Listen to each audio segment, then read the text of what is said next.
आपको सीधे लेकर चलते हैं वाराणसी, जहां पर सीएम योगी आदित्यनाथ एक जनसभा को संबोधित कर रहे हैं। आप बनाए गए अधिनियम को प्रभावी ढंग से उसको क्रियान्वित करने का काम करता है।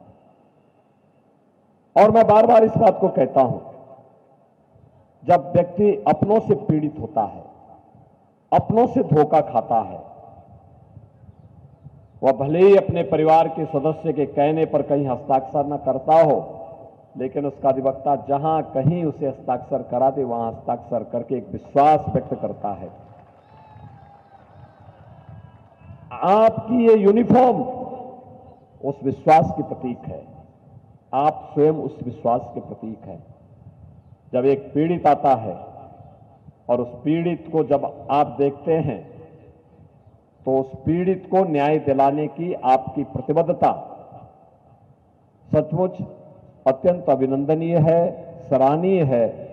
और एक गरीब से लेकर के समाज के किसी भी तबके के व्यक्ति को न्याय दिलाने के लिए आपके प्रयास जो होते हैं उसमें लाखों लोगों को एक नया जीवन उससे प्राप्त होता है।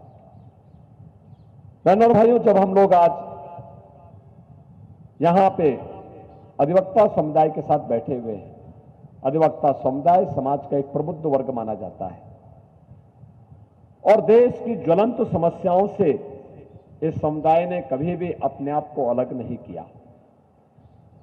उन समस्याओं का समाधान करने के लिए, उन चुनौतियों से जूझने के लिए, उन चुनौतियों का डटकर मुकाबला करने के लिए यह समाज समुदाय हमेशा अग्रिम पंक्ति में खड़े होकर के कार्य करता रहा। याद करिए देश की आजादी की लड़ाई को, आजादी की लड़ाई के अग्रिम पंक्ति के सेनानी कौन थे? हमारा अधिवक्ता समुदाय था। उन्होंने देश में, दुनिया में अच्छी डिग्री ली, लेकिन जब लगा कि केवल अधिवक्ता का पेशा ही मेरे लिए सब कुछ नहीं हो सकता, अपनी अच्छी खासी प्रैक्टिस एक और रख करके देश की आजादी के आंदोलन में कूद पड़े थे। तब देश की आजादी कोसों दूर थी। ऐसा नहीं था कि हमारे हाथ में हो, लेकिन उन्होंने कहा नहीं, नेशन फर्स्ट, हम अपने देश के लिए लड़ेंगे, अपने देश के लिए काम करेंगे। और उनके द्वारा जो उस समय लड़ाई लड़ी गई उसका परिणाम था कि आजादी की लड़ाई में राष्ट्रपिता महात्मा गांधी से लेकर के सरदार पटेल से लेकर के पंडित जवाहरलाल नेहरू से लेकर के एक पूरी फेरस्त डॉक्टर राजेंद्र प्रसाद से लेकर के बाबा साहब भीमराव अंबेडकर से लेकर कौन ऐसा व्यक्तित्व है जो अधिवक्ता न रहा हो। सबका अपना एक अपनी छाप थी, एक अपनी पहचान थी। मोतीलाल नेहरू से लेकर के, मालवीय जी से लेकर के, चोरी चोरा की घटना में जब फांसी दी गई थी वहां के क्रांतिकारियों को, गोरखपुर के क्रांतिकारियों को, तो उनकी पैरवी करने के लिए कई घंटों तक उनकी पैरवी करने के लिए स्वयं मालवीय जी खड़े रहे और उनमें से बहुत सारे लोगों को उन्होंने फांसी के फंदे में जाने से बचाया था। बहनों और भाइयों, यह आजादी के समय के बाद और आजादी के बाद भी जब भी देश के सामने चुनौती आई, अधिवक्ता समुदाय डट करके खड़ा हुआ।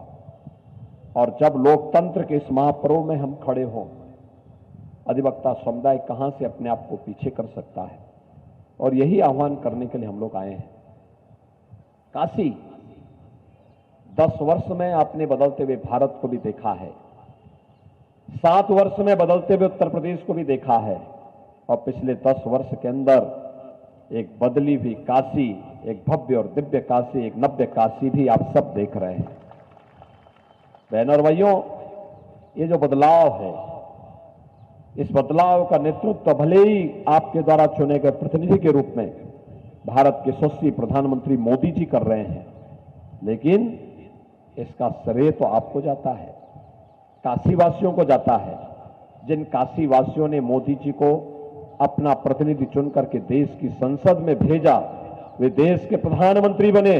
आज बदलाव का लाभ न केवल काशी, न केवल उत्तर प्रदेश, बल्कि पूरा देश ले रहा है, पूरी दुनिया ले रही है। कोई भी आज के दिन पर दुनिया के अंदर संकट आता है दुनिया आशा भरी निगाहों से भारत की तरफ देखता है, मोदी जी की तरफ देखता है। आज देश की सीमाएं सुरक्षित हैं। अब वो दिन गए जब सरकारें कहती थी आतंकवाद तो सीमा पार का है। अब सीमा पार का आतंकवाद नहीं हो रहा। आतंकवाद की समस्या का समाधान, नक्सलवाद की समस्या का पूरी तरह समाधान अब तो थोड़ी भी कहीं कोई हरकत दिखती है तो पाकिस्तान पहले सफाई देता था, कहता साहब मेरा हाथ नहीं है, मैं इसमें मेरा कोई भूमिका नहीं है। ये बढ़ती हुई भारत की ताकत है। एक नए भारत का दर्शन हो रहा है। इंफ्रास्ट्रक्चर आज भारत का देखिए, वर्ल्ड क्लास इंफ्रास्ट्रक्चर, 2 लेन, 4 लेन, 6 लेन, 12 लेन के हाईवे, एक्सप्रेसवे का संचालन, ट्रेन अब मीटर गेज की स्पीड से नहीं, बुलेट ट्रेन की स्पीड से चल रही है। नए नए उसके मॉडल आ रहे हैं, नई ब्रांड के साथ भारतीय रेल, वंदे भारत, अमृत भारत, नमो भारत के रूप में आज आप जाके देखेंगे, आपको दुनिया के बेहतरीन ट्रेन की सुविधा आज आप भारत के अंदर इन सभी में से मोदी जी के इस नए मॉडल में से देख सकते हैं। मेट्रो की सुविधा, और काशी में तो अब देश का सबसे बड़ा रोपवे कैंट स्टेशन से लेकर के काशी विश्वनाथ धाम तक पहुंचने के लिए रोपवे का निर्माण इस वर्ष के अंत तक काशी वासियों को प्राप्त हो जाएगा। 1 लाख श्रद्धालु प्रतिदिन इस रोपवे का उपयोग करेगा। बहनों और भाइयों, काशी की सड़कें, काशी को जोड़ने वाली सभी सड़कें, काशी में गलियों के अंदर हुआ विकास, झूलते हुए तारों से मिली मुक्ति, काशी के घाट, काशी में गंगा जी की अविरलता और निर्मलता, और काशी से आज न केवल सड़क परिवहन और रेलवे का बल्कि इंटरनेशनल एयरपोर्ट की जो सुविधा मिली है और वाटरवे के रूप में काशी का हल्दिया के साथ जुड़ जाना, यह अपने आप में एक ऐसी सौगात है